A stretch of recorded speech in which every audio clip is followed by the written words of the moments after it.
I'm Stephen Groves. I'm a congressional correspondent for the Associated Press. And senators have released a highly anticipated $118 billion package that pairs border security with wartime aid for Ukraine, Israel, and other U.S. allies.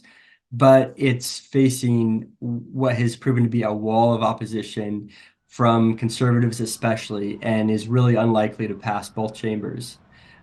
There are questions as to whether this bill would even go forward toward a Senate vote this week, as more Republicans and even some Democrats are coming out against the bill. If it were to pass the Senate, it has already been declared dead on arrival by House Speaker Mike Johnson.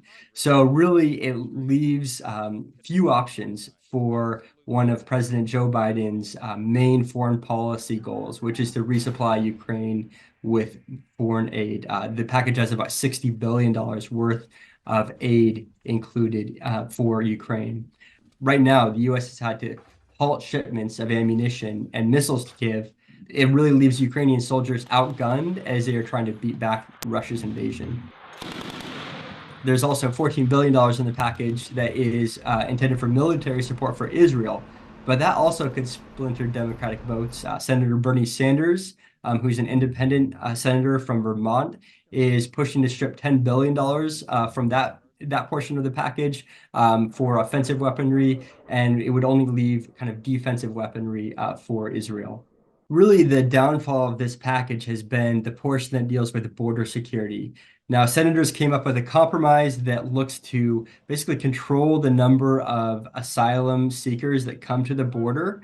But border security and immigration has been one of the most fraught issues in American politics.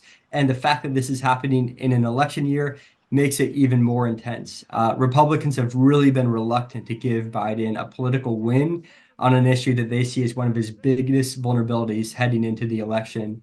And increasingly, they have begun to argue that presidents already have enough authority to curb illegal border crossings. That would ensure that immigration remains a major issue in the presidential election. And it's something that Donald Trump, the Republican frontrunner, is really trying to make one of the key stances of his platform going into the election.